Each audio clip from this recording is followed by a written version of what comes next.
Бүгінгі бағдарламада қазіргі уақытта жылқы баққан пайдалы ма, бұқа баққан пайдалы ма, қой баққан пайдалы ма деген сұраққа нақты жауап береміз.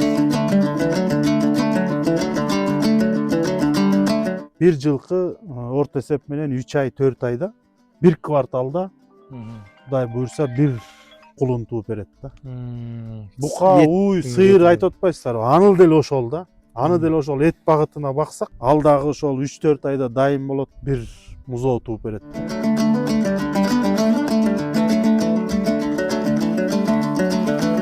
Мына могу боғын көрдүңүз бе, тияка төгөбүз. Иә. Бокторунчу. Сон бар. Тигин караңыз мына, бир дагы чымчык карга келип конбойт да бакачы. Себеби мунун боғун чокуганда толук жок да, ичинде жем жок. Жоқ дейсіз ғой. Сиңимдүүлүк кетип атат. Көрдүңүз?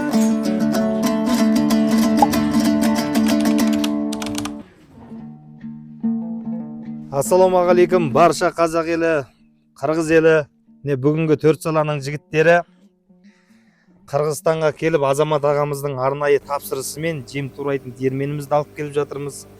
Көптеген шаруашылыққа бардым, шетелге бардым, Қырғызстанға келіп жатырмын, Қазақстанда. Көп жерде не бұқа бағады, не жылқы бағады, не қой бағады. Наны бұл жерде Азамат ағамыз жылқыны да, бұқаны да, арашан қойларында бағып жатыр екен. Жем саудасымен айланысады екен. Осы жердегі шаруаларға жем турап береді. Бұл жердегі жем де ерекше, мал бағу бәрі ерекше. Азамат аға, шаруашылығыңызға келдік. Алла разы болсын. Осы шаруашылығыңыз дами берсін. Осылардың бір ерекшелігін айтып өтсеңіз. Қазіргі уақытта жылқы баққан пайдалы ма, бұқа баққан пайдалы ма, қой баққан пайдалы ма, соны айтып өтсеңіз. Жақсы, ассаламалейкум жамаат. Қазақстан жамааты, төрт саланың катталуучулары, силерге де Алла разы болсын. Ушу ишеничке кирип, биз Инстаграмдан сүйлөшүп эле анан ушул дробилканы алдык да. Алып келип иншалла койдук, дагы видеолорду көрөсүздөр го.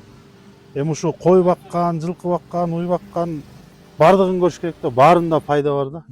Бирок азыр эң жакшысы ушул арашан кой болуп атат. Себеби койдо Алла Таала айтат, койдо береке бар депчи. Канчалаган пайгамбарлар бул жашоодон өткөн болсо, ошолордун баары койчу болгон да. Ошол себептен мына ушундай арашан койлорду өттүк, биз дагы бир 5 жылдын жүзү болуп калды. Буга чейин мындай эле кой багат элек да. Обычный эле кой багат элек. Ошон үчүн силер да арашанга өткүлө, мисалы үчүн мына ушу турган арашан койлордун Кудай буйрса келерки жылкы төлүндө жакшы, кымбат, балуу, кочкор, козулары бар да. Кудай буйрса иншалла туулат. Жакшы кошкор костун дейсиз го. Жакшы кочкорлор кошулуп, ошону азыр төлүн күтүп жаткан малыбыз да. Анан дагы айта кетсек, эмне жылкы баккан боюнча, жылкыны көрдүңүз, Иә, казыр жылкыны кирип көрөйүк. Казыр айта бериңиз. Таза кандуу жылкы баккан тоже жакшы. Бирок аларга кичине спрос аз да. Азыр бизде мамлекетте любой эле жерде спрос эт болот да, азык-түлүк, таза азык-түлүк, таза эт өндүрүү боюнча. Анан элдин көбү ушу жылкы жеп атат, казак, кыргыз бүт эле жылкы жеп жатпайбы? Жылкыны бордогон жакшы. Бордогон жакшы. Бордогон. Bir жылкы орто есеп менен 3 ай 4 айда, bir кварталда Құдай буйрса bir құлын туып берет да. Бұқа, уй, сиыр айтып отпайсыздар, аныл дел ошол да. Аны дел ошол эт багытына баксак, алдағы ошол 3-4 айда дайым болот дагы, анан bir музоо туып берет да. Мындай баксаңыз жылына бирди. Шаруа баксаңыз bir бузау 1 жылда аласыз. 1 жылда 1 музоо аласыз, буйруп калса. Ордакыласаңыз 2 чыгарасыз, 2 бузау пайда аласыз. Ошондой пайда болот да. Ошонусу жакшы. Енді жаңа видео барысында багыш керек да. Видео барысында кошкорларын көрсөттүк агамыздың жакшы. Onun баарын видеонун ичине киргиземиз. Енді міне койларын бір аралап көрейік аға. Буган кандай кошкорлар костуңуздар бийил? Кандай линия? Буга деген өзүбүздөн ким чүйдөн келген козу кезинде сатып алганбыз. Мында Атила деген кочкор бар азыр. Жакшы. Айбек мырзанын коросунда азыр данный момент. Ошол кочкор бар. Грузин бар жанагы аталган. Анан эксклюзив деп жаңы азыр көргөзүп аткан, аябай дүң болуп аткан кочкор алда бар иншалла, Кудай буйрса. Дагы Геракилдин баласы кылып мен атактуу деген минимум бер жагы 35тен өйдөкү кочкорлордун козулары бар да, ушулардын курсагында иншалла эми бир Кудайдан го, бир Алладан кайсы кандай берет. Ошентип селекция кууп келаткан жагыбыз да. Жаңыдан баштап ошол. Енді қой бағып жатсыз, қойларыңыз көбейе берсін, қордалы болсын дейді ғой. Енді сіздерде де солай айтатын шығар. Алла разы Қордалы болсын. болып. Енді Алла бұйыртса бізде қызығып жатырмыз міне. Қазақстанда да қанша қораларға бардым, Қуаныш ағамыздың қорасына бардым. Айдын деген ағам бар өзінің, мына жақта бір 1000 бас арашан бағады. Ол жерде де мықты қошқарлар айту қызығушылық енді болып жатыр. Мысалы осыны дамытып, арғай қойда береке бар, пайғамбарларымыз қой баққан деп айтып жатыр міне. Енді қойдан кейін қазір біз жылқы қораға кірейік. Мына жақтағы Азамат ағамыз мына қораның ішінде Совет өкіметінде салынған бұқа бағып жатыр. Енді соның ішінде астын тазалау қиын болып, соған Алла бұйыртса біз боқ тазалайтын есептеп, туралап жаңағындай иншалла ішін өзгертіп, өйткені ені қысқалау, соған бір қатар қойып, боқ тазалайтын қоямыз Алла бұйыртса.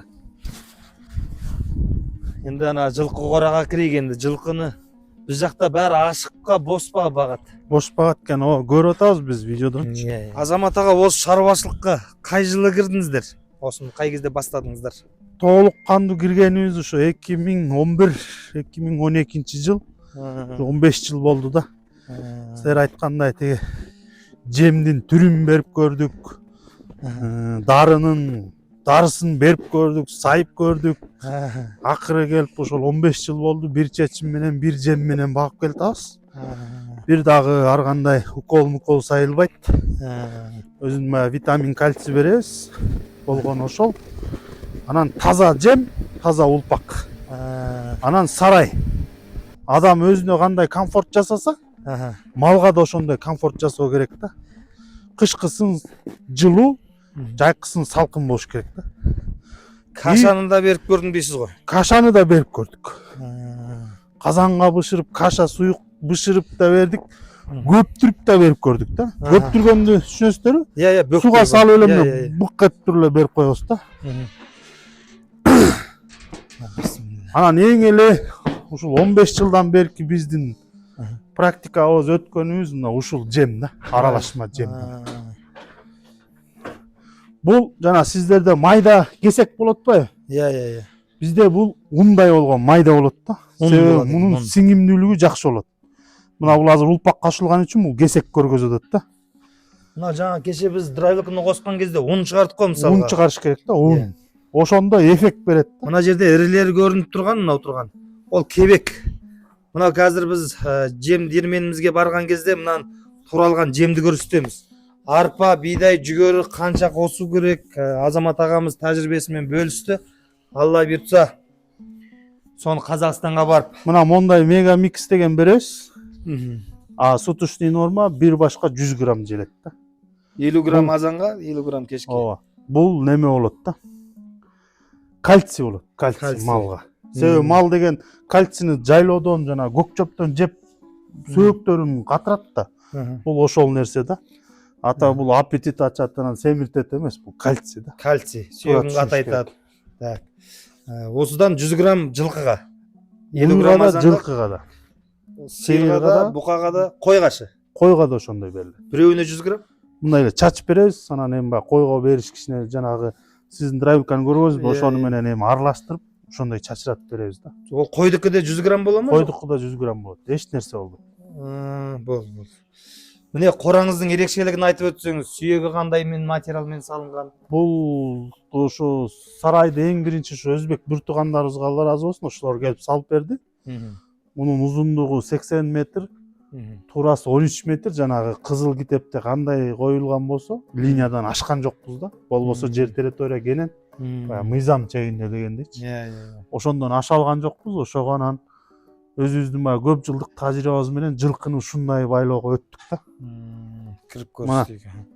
Бул жерде сарайды баштаганда эң биринчи муну акырды баштадык. Эң биринчи мына. Тегерде эчтеке жок, мына ушуну куябыз. Уровень деп куйдук. Буягын куюп, анан могу ортолорун тоздук жылкылардын. Что бири-бирин теппеш үчүн да. мына бири-бирине байланып калууда мүмкүнчүлүк бар го мына жок болсо. Орто. Ортодо жок болсо бири-бирине чалынып, бирөөнү тээп, бутун сындырып булар каша болот. Мына ушундай бөлүп, ушул размерди чоң да кылып көрдүк, кичинекей да кылып көрдүк буга чейинчи. Азыр Ушул канча? 1.20. 1.20. Мына жерден да? Ооба, ушул жерге жатат, туралат. А эгер мындан широкий кылып койсоңуз, айланып кетет дагы, немете албай калат. Кыпчылып калат экөөнүн ортосуначы. Мынанын калыңдыгы бір 15 сантиметр екен. 15 сантиметр ооба. Енді жемді қазір қалай беретініңізді айтыңызшы, мысалы. Жем кирди. Bir апта, мисалы үчүн жаңы келген малды көргөзсөк болот. Ал астында чөп эле турат да, ол жерде турат. Көргөзөйүкчү. Моунда. Ушул базар күнү келди да бул жылкыларчы. Астынан эле көрүнөт да. Не бир породалар бар экен, асыл тукумдар да бар экен арасында, я? Ооба, эми биз азыр эт спрос болгон үчүн эттен баштап эле берип жатабыз да. Мына жемди көрсөңөр. Азыр баарында жем бар, көрдүңөр? Иә. Ана мындан баштап мына жаңы келген арык жылкы. Базардан жаңы келди, буга өзүнүн нормасын беребиз да, 1 кил, 2 кил ошентип 1 аптага созулат. Ичи таза мына көрдүң. 1 аптадан кийин жылкы тоюнуп калат. Курсагы тоюп, бирок чөптү көп бериш керек да ошол моментте. Башында чөп көп. Башында. Чөптү көп берип туруп, жем астына уже бир күнү жебей калат. 7-8 күндөрүчү. Иә. Жебей калганда анан жемди уже төгө баштайбыз. Ошону менен алапта өтүп кетти дагы, андан кийин уже астында мына жем турат. Жем үзбейсиз? Үзбөйт. Балдарга жеңил болуш үчүн жемди төгүп салабыз. Эртең менен же кечинде бир эле мал жем салат, 3 мал чөп салат. Ушунча жылкыга бир күнгө 9 түк чөп кетет. Осы бәріне 9 түк. Баарына 9 түк. 100 бар го мына жерде. 102 бас. 102 бас. 102 басы бір күнде 9 түк шөп жейді. Жемнен біреуі қаншадан жеп жатыр? Мысалы, қазір жемге отырғандар мынандай. Азыр булар 10 килге жакын жейт. 10 килден ашканы бар, возрастына жарашат. Эгер 1 кил жем жесе, бул, то есть 10 кил жем жесе 1 кил эт кошот да. Эң пайдасы ошол жерде. Анан бул төгүп баккандын дагы бир пайдасы, мисалы үчүн кечинде төгүшөт да, балдар мондай жем салат да. Анан эртең менен байкалат. Эртең менен киргенде малчыларыбыз карап эле, мисалы үчүн могунун ден соолугу нито боло турган болсо, жебейт да, жеми калып калат. Анан ошого көз саласыз. Бул малдын ден соолугу бир жери нито болуп атат, бутун карайбыз, каягы ооруп атат, эмне болуп атат. Экинчи күнү дагы карайбыз. Жеп атабы, жебейт абы. Экинчи күндө жебесе уже нито, муну чыгарып туруп немеге айдайбыз. Санитарный такта өзүнүн эмдеп бары карай ден соолугун карайсыз. Ден соолугун карайсыз да. Ошол плюсу ошол да. Таап аласыз да ошентипчи. А мындай күнүнө чачып берсең жей берет, результат бербейт да. Мисалы үчүн мынауга 3 ай болду да. 3 ай келген кезде мынау сыяктуу болгон, мөлчөрүмен. Мына. Осындай болгон. Мондай болгон да. Жаңы келген. Мына 90 күндө міне осындай болуп семирди. Мына баары сол 90 күн болгондор го. 90 күн болгондор да. 90 күн, 100 күн. Кээ бирөө 2 айда эле берип салат. 2 айда. Жегенден зависит этет да. Ошон үчүн ун кылып берсеңер, тетиги богунда, малдын богунда неме болбойт да. Жем болмойт дейсиз. Жем болбойт. Деген азыр эшикке чыкканда көрөсүздөр го, бок төгөбүз, карга, чымчык, тоок келип чокпойт да бул бокту. Жок болуп кетет дейсиз го. Чокпойт. Жем издебейт. Эффективность жакшы, мындай мал сигимдүүлүгү бул баспайт да, кыйналбай эле турат да. Жакшы сиңирип, качественный эт берет, качественный вес берет да. Жылкыны сонда сол баштагандан баштап бакып келатсызбы? 15 жылдан бери жылкы устадыңыздарбы? 2011ден. Биз улактын да жылкыларын кармадык. Анан улактын жылкыларын дагы ушу жем менен айгырларды апарып жүрдүк. Анан ошондо барганда команда таң калчу дейт, саламатыба буларды эмне кылып семиртесиңер депчи. Мен агам көбүнчө жактарда жүрөт да, мен го жакта баягы жем семин даярдап, ап келип, ушундай кызматтарда жүрөм. Ошондо улак баккан жана оштон ар кайсы жерден эле таң калчу да, булар кандай семиртесиңер депчи. Биздин айгырлар семиз, анан постоянно мингичте жүрүп, жүрүшү башкача болчу да. Мен енді қанша шаруашылыққа беріп мынандай ундай қылып бергенді көрген жоқпын біздің Қазақстан. Бул Казакстан эмес, азыр Кыргызстанда дагы ушул эле караколдун тегерегинде эле да. Осы Қарақолда ғана, иә? Караколдо эле. Булар эми эффектисин көргөзүп, ун кылып жемди тартканга спрос көбөйүп битип чоңоюп баратабыз. Иншалла, может силерге да жетет да. Алла берсин. Мунун бергенде эффектисин өзүңөр байкайсыңар да. Кесек берип багып көргүлө бир 10 баш. Анан мондай ун кылып берип көргүлө, улпага аралаштырып. Кайсы жакшы болуп атат? Кайсынысын анан өзүңөр ошол жерден результатты көрөсүз, анан тиге өтөсүңөр. Бул жерде мына жем, чөп болду. Башка маселе жок. Суды канча убакыт бересиздер? Сууну жайдын күнү 2 мал ичет, кыштын күнү 1 эле мал ичет. Күнүгө 1 убакыт, кышта, жазда 2 убакыт. Жазда 2 убакыт. Енді осынша жыл тәжірибе болғаннан кейін малды жаңағындай тәжірибе жинау барысында өлтіріп алатын да уақыт болады. Неше түрлі қиындықтан өттіңіз ғой осы тәжірибеңізде. Өттік. Осы жылқыны бір айтып өтсеңіз, одан кейін бұқана қойды қандай жұмыс жасамаған дұрыс болады, мысалы мал бордақылағанда? Жылқыны ошол эң биринчи эле таза жем бериш керек.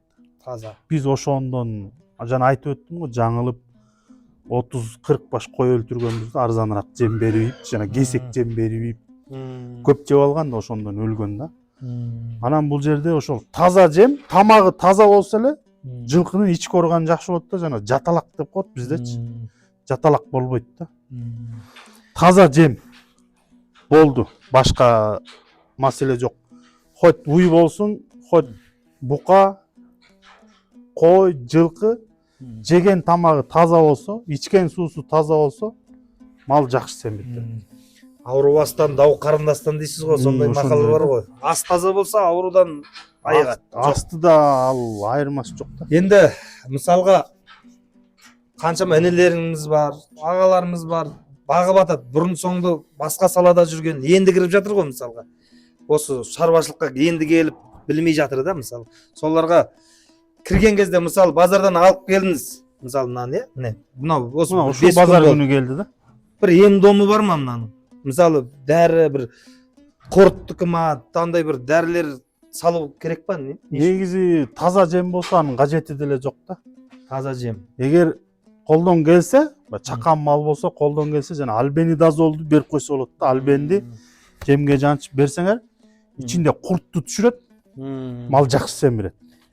Курттун түшүрүү керек болду. Курттун түшүрүү керек болду. Башка укол, беркиндей, витамин, анан андайларды колдонуш шарт эмес.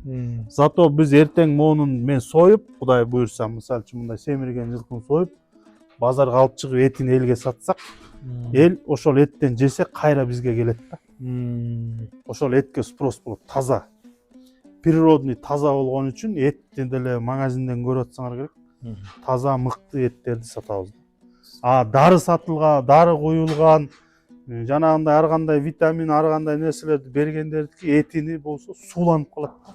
Эт тартылып кетет, суу чыгып турат дейсиз го. Суу чыгып турат.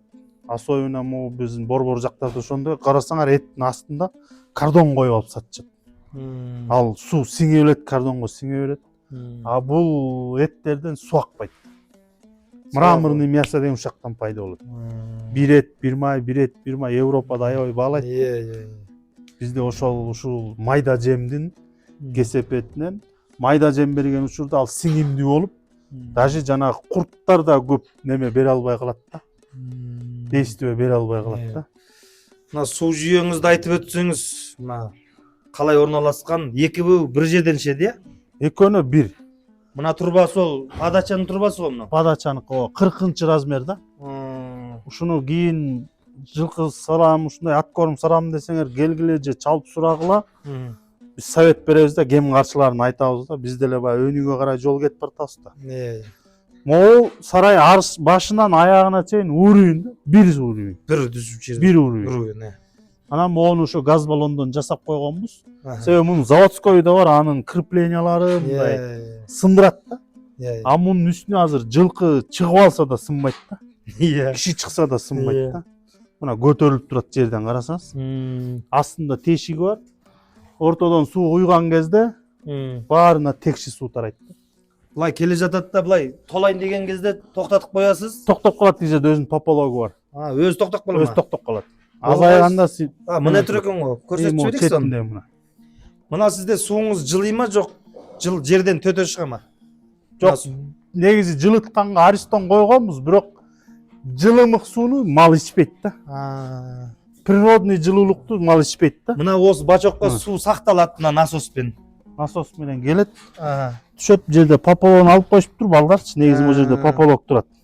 Пополок турат, сонда ана толган кезде толган кезде бул өчүп калат да, мына моундай. Муну карасаңыз, кесип туруп азыр шланг киргизип коюштум, кышындачы. Өзү өчөт да негизи. Баарына бирдей. Анан эң аягында выход бар. Ары карай кетет. Ичип бүткөндөн кийин баягы жемди суулап чачып суу менен ойнойт да буларчы. Ошол моментте кранды ачып туруп агызып жиберебиз эшикке. Ишин тазалап, жолдарын тазалап. Ооба. Мына да сондай да. Бул дагы ошондой. Бул жак бети да ошондой.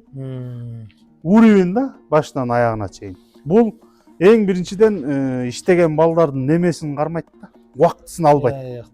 Допустим, муну жана келгенде көрдүңүзгү, ачып койду сууну. Болду, башка жумушун ыпырып, шыпырып, жемин туралап жүрө берет. Кайра келип, толгондон жаап коет. Эң оңой жумуш.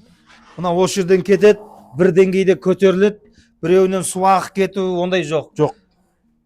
Бетине толуп калгандан кийин күнүгө бир убакыт, мисалы, ишип болду, 1 саат. Ажан агызып жибересиз, болду. Агызып кетет. Кетти. Буну ачып толтуруп туруп агызып чайкап коебуз да, кээде ичинчи. Чайкап турабыз да. Энд анан сарай жылуу болуш керек. Мына үстүнө эмне деген тактай кетирдик. Бул кыштын күнү жылуу болот, жайдын күнү салкын болот, ысык өтпөйт. Адушуналар мына союздукунан калган да. Союз малындагы размерди койгонбуз. Сиз азыр кышында көрүп атасыз, ичинде бууланган, тердеген жер жок. Кургак тур, көрдүңүзбү? Кургак. Могул адушуна туура жасалган да. Туура жасалган. Энди мындай сурак ага. Мынанын керегеси кызыл кирпич, төбеси тактай саман батпак салынган. Лай. Төбеси азбест. Энди сиз осы жылкыларды далага суук жерге уштап көрдүңүзбү? Бордакыда осы убакытка дейин. Суук жерде шаарда көрдүңүз го, жана мал сойгон касапканада турат. Сол жерде турат. Карапканада турат. А жерге да уштап, ал как витрина ба, живой сатабыз да. Ошону эксперимент кылып көрдүк. Ушул чилдеде, декабрь, январь, февральда кандай жылкы апарып туруп байласаң, ал семирбейт да, ток арыктайт. Суукта турган үчүн энергиясын коротот. Ал жерден эч жакта семирбейт, өзүнүн эле темпинде тура берет, кыйналат. Жылуу жерде турганда мына сонун турат. Міне. Жүндөрү карасаңыз жатып турат. Тиги жерде, суук жерде жылкыны карасаңыз бүркөйүп турат мындай. Жүндөр туруп калат. Үшүп атат да. Энергия кетет. Ошон үчүн ушундай жылуу болуш керек. Жылуу болсо, бул энди бир 3 ай, 4 ай туратын болгондон кийин жылы жерде семиртип, тез убакытты кыскартып, энергияны толка семирткенге берүү керек дейсиз го. Кандай мал болсо да. Кандай мал болосун? Койду калай дейсиз? Кой деле ошол. Жылуу болуу керек. Жылуу керек. Кой дагы ундай неме жеш керек болду. Баары ундай, ун кылдырып майда. Майда болуу керек. Ошондо ашказан сиңет да. Бул кыймылдабай турат атпайбы? Кыймылдабай турганында движение жок, бизде эле тамак сиңбейт да. Мул дагы ошо да, жылкы дагы. Усак болгондон кийин сиңет. А жана кесек жем сиңбейт, аркасынан чыга берет. Жөн эле расход болосуз да. Аны карга, тоок келип чукуп жейт. Буга эффект бербейт. Буда азыр осунун астындагы малагын карга, таук чукумайт деп атыр го. Чукубайт. Өйткөнү жок ичинде, жем жок болуп кеткен. 100 жылкыга күнүгө 9 түк чөп бересиз. 9 түк чөп беребиз. Сол 3 убакыт бөлүп бересиз. 3 убакыт бөлүп, аз-аздан беребиз. Сонда жем шөптүн күйүскө кайтарууга кичкене гана кереги бар, алай көп берүүнүн кажети жок дейсиз. Көп берүүнүн кажети жок да. Көп бергенде, только базардан жаң келгенде курсагын тойгузуш үчүн чөптү көп салыш керек. 1/7. 1 жума. 1 жума. Көбүрөөк саласыз? Чөп көп туруш керек да, 1 жума. Мына астында азыр карасаңыз мына чөп турат. Булар уже бүгүн 3-чү күн да. Уже тоюнуп калышты да. Тоюну уже жебей калды. Анан эртең жем салат, бүрсүгүн жем салат, анан ошентип астында кала берип, тойгондон кийин анан немет баштайт да. Мына сизде жоңушка ма, жок кара шөп ба? Бул эспарцеп. Эспарцеп. Муну уже көрдүңүзбү? Малдын курсагы тоюп, неметип атат да, уже шакел чыгарып атат. Уже Буларда болсо тока мындай калыңдар калат да сөңгөктөрү. Калганын уже бүт жейт мына көрдүңүзбү? Бияк таптаза. Таптаза кылдырып. Мооларды уже түнү менен жеп салат. Үстүнө жем сала беребиз, эчтеке болбойт. Күнүгө бір рет жем саласыз, Бир эле жолу. бір жумадан кейін. Келесі күні бір суткаға мынау жетіп тұрады жеміңіз. Андай күнүгө 2 рет берип, 3 мал берип, убара болуп, баккан балдар кыйналбайт да. Балалар да Бир кыйналбайт. мал эле салдың, болду. Бітті. Буқаға да сол. Букага да ошол, койго да ошол. Койға да сол. Койдукун көрдүңүзбү? Астында төгүлүп турат. Төгіліп тұр. Булар да ошондой төгүлүп турат. Мына кечинде төгөт. Муну көчө кечинде төккөн. Уже жегени жеп түгөнүп баратат. Кечинде жаңылайт кайра. Жанагы жемди. Кешке жаңалайсыз ба мына? Кечинде жаңы салат. Кешке қарай жаңалайсыз, Кешінде. келесі кешке тағы да Ооба. күнүгө 3 уақыт жөп бересіз. Ооба. Міне осылай. Мына қораның іші жылы, суда Жып-жылы қатпайды, мына. міне дала суық. Карасаңыз мына. Буу чыкпайт. Өрлесе де болып А мына азыр эшикке чыгыңыз. Иә. Уже суук да. Иә. Балдар бул жерде көрдүңүз, жука кийим менен эле жүрүшөт. Мына жылқының ішінде жабы жылқы, мына асыл тұқым сондайдан айырмашылық бар ма екен? Семіруінде. Семирүндө асыл тукум жылкыларды көрдүк. Россиядан келип атат азыр көбүнчөчү. Тыжылайбыздырчу. Ошолорду көрүп атабыз. Неме да? Алардын эти жакшы болот экен, бирок чучук бербейт. Эмнеге? Чучугу жука болот экен. Қазысы жұқа болады. Казы. Канча неметип көрдүк, казы жука болуп калат. Бул местный жылкыдай болуп, моундай таман же 250-350. Анан этинин даамы да башкача да. А таза кандуу жылкы такыр эле чучук байлабайт экен. Биз багып көрдүк. Жұқа да болмайды, бір елі. Бир элүү Бар. болду. Бир элүү бар. Бірақ семіз. Семиз гүлтүлдөт, сойсоң бир элүү. Такыр неме бербейт экен да. Біздің өзіміздің қарапайым жылқылар, біздің қырғыз Ошондон қазаққа эле жағады өтөрү дейсіз жок ғой. экен да, ооба. Қаз болмаса біздікі қанша семіз болса бекер ғой. Баары бир да. Иә. Адамдын баягы айтпайт го, көзү тоймоюнча өзү тойбойт деп. Иә. Качан малды союп туруп курсагын жарган да. Иә. Казы моундай болсо, оо деп сүйүнүп Иә, калабыз иә, да. Ошону менен курсак тойду. Ет қалың болғанмен қаз болмаса қазақта Казы қырғызға болмосо жақпайды болбойт дейсіз да. ғой. Мына могу боогун көрдүңүзбү? Тene тияка төгөбүз. Иә. Бокторунчу. Сон барып. Тигини караңыз мына, бир дагы чымчык карга келип конбойт да биякачы. Себеби мунун боогун чокуганда толкчокто ичинде жем жок. Жоқ дейсіз ғой. Сиңимдүүлүк кетип атат. Мына көрдүңөр? Міне. Бір құс жоқ қой ана Бир жерде. куш жок. А сиз өзүңүз жактыкын, Казакстандыкын ушу кесек жем берип атпайсыз, байкап көрүңүз. Кептер ғой. Карга, айры куйрук, чымчык, эмне куш болбосун келет да. Жаным багат ушул жерде. Ештеңе бірдеңе болғаннан кейін келеді да. Болмас, мынау Болбосо жоқ. келбейт да, көрдүңүз? Жок. Ушул ар жагы тигине уйдук да, койдун ар жагы уйга төгөбүз. Ал жерде да жок да. Мына конбойт, мына учуп жүрөт, конбойт. Ұшып жүр ана бәрі қара торғай бірдеңке. Келбейт. Толк жок мыяк чукугандачы. Андан көрө сарайга келип жана арпа жем, буудай жешет да. Биякта жок уже. А биз ушул эле методду сиздерге көргөзүп берем. Азыр мал соебуз да. Сойгондо таз карын деген чыгат, ошол жерде калып калган жемди алып чыгып төксөң, карга, кузгун баары келип жейт ошол жерде. Жейді соны, Жейт. иә. Ол әлі қортылмаған жері ғой енді. А бул жерде жок. Енді бәрі ақша ғой, жемде ақша, шөпте ақша. Бәрін сіңдіріп жіберген жақсы ғой. Мысалы, үйді баққан кезде 6 айда тұрады, дайын қылып шығарасыздар ма осы жерде? 6 айга чейин да. 6 айға Максимум дейін. 6 ай турат. 4 айда дайын болуға бола ма? 4 айда болот дайын. Негизи биздин илгерки ата бабалар жылкыны 100 күндө эле семиртишкен. 3 айда жырқының серті 3 ай деп айтады ғой. 3 ай деп, бирок 4 айда ат корум 4 айда жакшы болот да. Себеби ал илгерки ата бабалар неме кылган да. Таптап баккан да. Чаап, терини алып, кургатып, минип. А биз азыр андайга азыр возможность жок да. Убакыт көрөт атпайсыз, баарыбыз деле убакыттар. Уақыт. Ошол убакыттын кесепетине мына ушул сарайды салып, балдарга суусун экономдош үчүн эми ушул силер чакырганыңыз ошол тетиги боогун чыгарганга бир автоматика кылыш керек болуп жатат да. Мына осы 100 жылқыға қанша адам қарап жатыр қазір? 2 адам қарайды. Осы боғыда, жеміде, шөбіде сол 2 адам. Бар 2.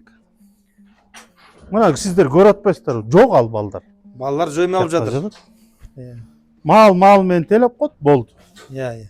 Суын өзі ішіп атса, Суын өзі. ана шлангы сүйреп, шелек көтеріп жүрсең, мына жерде шаруа бітпейді ғой өмір. Чарчайсың. Бір күні дұрыс ішеді, бір күні дұрыс ішпейді, сонымен шығатады. Жемді да мына бірле мал салып қойды, болды. Ертең кечінде, бүгін кечінде салабыз, ертең кечінде салабыз. Ана түште бір мал келіп чөп салып қойды, кечінде жем салғандайын үстінде чөп салып тұрып, үйлеріне кетіп қалады.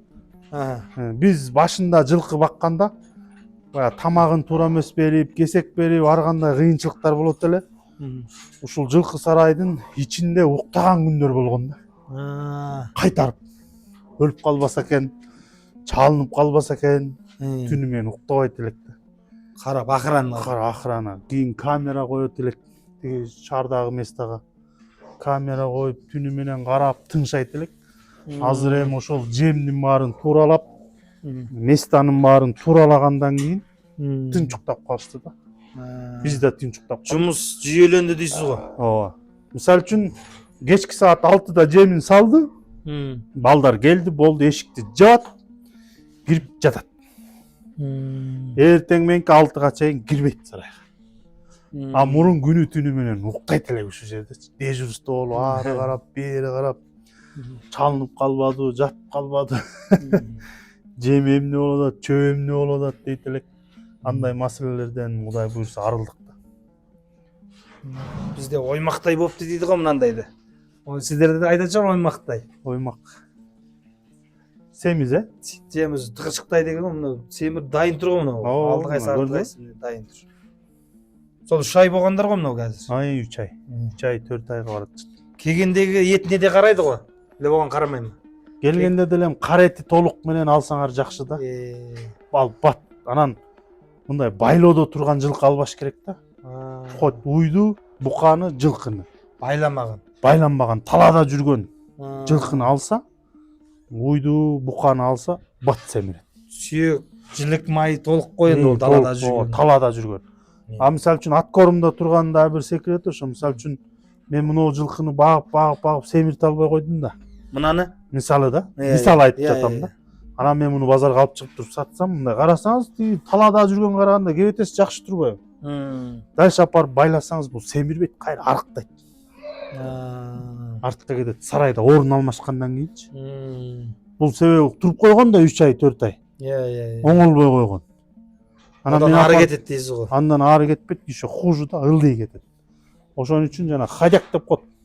Өнөбөй таза жайлауда жүргөн хадяктын жылкысы, хадяктын бука, уйларын алсаңар, ошол выгодный болот да. Алар уже жемди өздөрү требовать этип турат да, келгендер жеп баштайт. А байлоодо турган мал уже жемден тажап калганда ал жайлоого чыккысы келет, көк чөп жөгүсү келип калган үчүн болот. Ошондой бизде чарба. Нурбек байекеңде короосу осундай, бирок ана суу мына жактан сол ишине шашып көгөрүп атыр деп бир видеода көрсөткөн. Мурунку метод жана бука сарайды көрбөдүңөрбү? Ана ошол жер ошондой болчу да. Со мынау енді жақсы екен мынау. Оны бүйтіп шланг ұстап тұрмайсың ба? Ағыздың жасқа шаруаңды жасайсың, жүре бересің.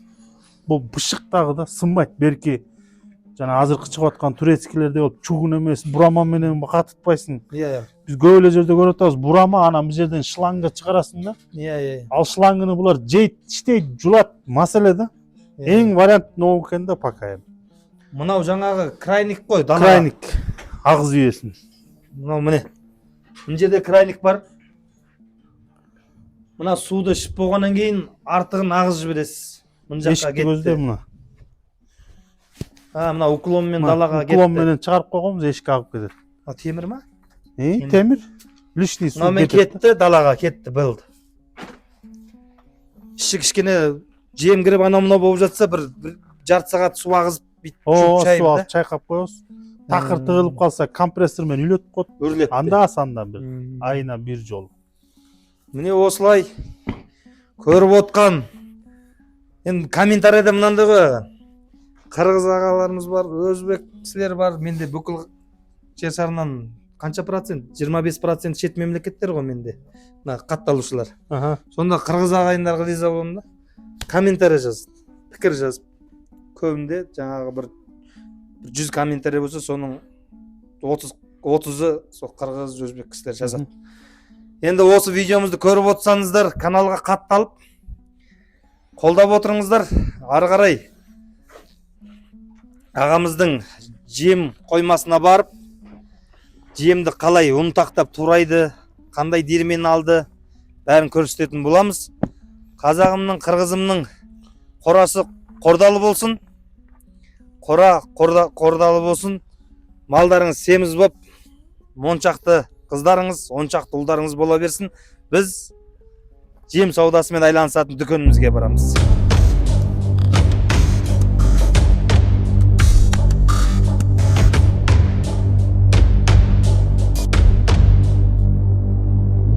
Жарықшылық өмірге кімдер келіп кетпеген, жарқыраған аламға кімдер тазым етпеген.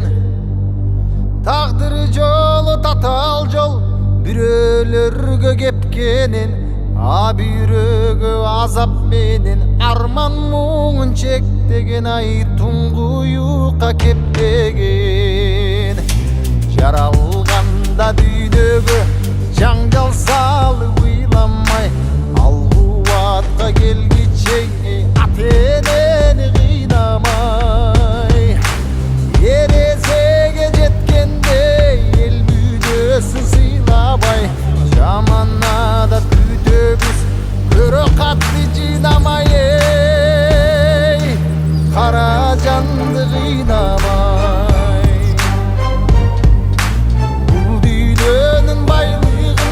Жалғыз елеп алчу бар, маңса үшін ел жұртында құрманды қачалчу бар. Драйбекsin Қырғызстанға келіп орнатып жатырмыз міне. Осы жерден бір 2 тонна жем сиятын былай қазасыздар конус. Осы жерден жем былай барады. Жемді қабылдайды. Су жем, дымқыл жем, ондайға бәрі бір. Ана жерде заслонка бар, қанша керек ашып отырасыз. Ол драйбекке барады. Драйбекеден шығып міне. Жұмсақ қоспа арқылы мына шинекпен драйбекенен асты. Бірден мұн жаққа түседі міне. 170-тік трубадан толып жем шығып жатыр. 170-тің астынан толып жем шығып жатыр. Ел жұрт болса біз болырбыз, ел мүдесін сыйлайдың ей, еркіндейді турбай бей. Өткен өмір қашқан құш, қанаттары дил. Осындай жем турайтын, шетелге экспортқа жем шығаратын, күніге 100 тонналап жем турайтын, 200 бастан жоғары қарай 20 мың басқа дейінгі мал ұстайтын Қырғызстан, Өзбекстан, Россия, жалпы осы жан-жағымыздағы ағайын туған туыстар, бауырлар хабарласыңдар. Ең сапалы драйверлікке тапсырыс берем десеңіздер, 4 саланың жігіттеріне хабарлассаңыздар болды. Қырғызстан ба, Россия ма, Өзбекстан ба, Қазақстанның қай жеріне десеңіз сол жеріне апарып, осылай орнатып, тоғын қосып, үйретіп, аманаттап бірақ қайтамыз. 2 жылға дейін сапасына кепілдік береміз. Әр қазағым, қырғызым, өзбегім бай болсын, қордалы болсын. Лайк басып каналға тіркеліп отырыңыздар. Қанба жемге толсын. Адал ниет ақ жүрек, алсыздарға шын дүйне, жан дүйнесі бош қалған надандарға құру дүйне. Қадіріне жеткенде қатасы жоқ нұры дүйне, біз өтсек тағалар жарқып дайым. Ассалаумағалейкум, барша қазақ елі, барша қырғыз елі, 4 саланың жігіттері міне Қырғызстанға азамат Байкеміздің жем қоймасына келіп, 4 саланың 55 киловатт 2 бұрғысымен арнайы дәнді дақыл турайтын диірменін арнайы тапсырыспен алып келіп отырмыз. Ал азамат аға, Қырғызстанның қай қаласы, қалай тапсырыс бердіңіз, біздің сапамыз қандай екен, интернеттен көргендей ма, көргендей емес па, айтыңыз. Ең біріншіден бисмиллахир-рахманир-рахим. Алла Таалаға чексіз мақтау, чексіз шүкірлерді айтамын. жана пайгамбарыбызга салам салаваттар дайын Аллах насип этип коюп берди. Эми биз интернеттен көрүп эле, Инстаграмдан көрүп эле дароо заказ бергенбиз. Давлан ака менен сүйлөшкөндөй биз өзүбүз жайгашкан жерибиз Ысык Көл областтык Каракол шаарындабыз. Атайын ушундай жем менен алектенели деп баштаганыбызга бир 2 ай болду да. Ошондо эле сразу заказ берип баштаганбыз. Кудайга шүгүр алып келип. Өзүңүз баягы WhatsApp'та айткандай эле, интернетте айткандай, саатына 5 тонна турайт, 5 тонна турабаса мен акчамдын жартысын албайм деген. Башында ишенбедик эле. 6 тонна турадык го кеше. Ишенбедик эле, бирок келди. Иншалла мына баардык ойдогудай. Бүт нерсеси менен иштеди. Кудайга шүгүр, силерге да рахмат. Ишиңерге ийгилик. 4 саланын балдарына катталып заказды бере бересиздер. Мына Кыргызстанга биринчилерден болуп заказ бердик. Ишеничтүү. Кудай буйрса бизден чоң жем ушундай каналар, кампалар бар. Ошолорго да предлагать этмекмин да. Заказ берип койдургула. Мындай простой, оңой вариантта иштейт экен да. Темирдин калыңдыгы кандай экен ага? Темирдин калыңдыгында сөз жок да. Немен көтөрдүм дедиңиз алдында машина? Биз самгружу, самважы көтөрүп жалдап келсек, ал көтөрө албай койду да. Видеодон көргөнүндөй оордоп, деме жеңил эле көрүнүп аткан. Мен видеосун жибердим да, мондай аппарат түшүрө аласыңбы десем, түшүрөм деген. Келип түшүрө албады да. Анан айла жок, чоңун мондай до конца коюп алып, эптеп баягы уяттан түшүрдүк да. Бул энди катты айлана дагы өзүңүз таалай драйвлик иштетип жүрсүз. Бул катты айлануу барысында темир де түсөт, ичине тас да түсөт. Мына капталында турган адамга ырышып чыгып кетпесин биринчиден. Одан кийин калың дүнүе качанда көпкө жумуш жасайды го. Эndi ага видеомуздан көргөндө теңгени кырмен коятынбыз. Казактын 100 теңгесин. Кыргыздын 10 сомун тигине коюп, казактын теңгесимен көрсөттүк. Видеода көргөндө мен аң-таң калатынмын. Өз көзүңүзбен калай болду жаңа? Көрдүк турганда. Мага ошол силерден Инстаграмдан көргөндө ошо тыйынды ушундай койгондо, кырынан койгондо кулап кеткен эмес да, вибрация жок. Жумуш иштеп, жем туурап аткан кезде. Бирок мен ишенген эмесмин. Анан мына бүгүн азыр коюп, текшерип, иштетип берди. Кулаган жок, кулабайт. Балансировка мыкты да. Ана ток сандыктарына риза болдуңузбу? Жаңагы со жакка барып көрсөтүкчү. Мына образец пышак айтууду унутуп кеттим го. Ана ичиндеги образец. Мынанын баары түшүнүктүү болду го сизге? Мунун баары түшүнүктүү болду, баардыгы. Жада калса бул жерде скоросту көргөзүп турат экен да. Подачанын скоростун, бул ампераждары баары аккуратный, сонун ойдогудай мощный да. Бизге жакты. Мынау кандай? Бул аваринка экен. Аваринка. Баарын бир жагдайда өчүрүп коебуз. Бастың өчөт да. Болду. Енді ішін қарасақ, енді мынау, міне, ішінің жинақылығына, мынау Атинковка темір татпаспайды, терлемейді мынау. Мына екі дәу пускайтылығы. Осы бір моторды қосып отыр. Екі кабель. Мынау 4/16 медный многожельный ғой. Мынау жаңағы екеуі, анау шинектікі. Пускательдер. Мынау контроль фаза. Жаңа бір линияда тоқ дұрыс болмаса, іштемейді. Мынау жаңа 220 и общий питанияның груз контролына отырады. Мына автоматта мынау басқаша. Мына кнопкалар өзі қатты нагрузкадан артық болса өзі іштемей қояды. Мынау батырмалар тұр ғой. Міне. Мынау сондай. Жай автоматта жоқ. Короче, неме екен да бұл жаңы технология деп қойған. Технология. Шығып отқандай. Жалпы ризасыз ғой аға. Разыбыз, Алла разы болсын мына. Бізге де сізге де берекесі болсын, қамбат жемге толсын. Құдай бұйырса, келешекте дағы заказ береміз. Уже мен ойланып баштадым. Яқада улайлы дегенбіз. Бирөө жетишпейт экен, дагы бирди кошуш керек болуп калат да. Сиздерде болсо биз жаман болмойбуз го ага. Жалпы бүкүл осы Кыргызстандын тапсырыс берем деген агаларыбыз, Азамат агамыздын номерин калдырамыз. Жакын маңайда болсоңуздар, акчасын осы кишиге акеп тастаңыздар. Сосын биз акеп бергенден кийин акчасын алып кете беребиз. Биз гарантия болуп беребиз да. Азамат агамыз гарантия. Эки элдин ынтымагын карбайбыз. Эки жактап. Болду. Жакшы. Алла разы болсун, силерге рахмат. Заказ беретін кісілер тоқтамай сеніммен заказ бере беріңіздер. Әр қазағым, қырғызым бай болсын деп. Міне Азамат ағамыз жемдермен қабылдап алды. Мынау 72 штук ішіндегі запас пышағы, ішінде 2 сеткісі бар. 1, 2, 3 комплекті сеткісімен. Бұның бір драйвилкімізде, міне, осылай тұрады сеткі, екі жақ қапталында. Осының ішінде жем туралады. Мына бір тал емес, бір салғанда екеуін бірақ саласыз.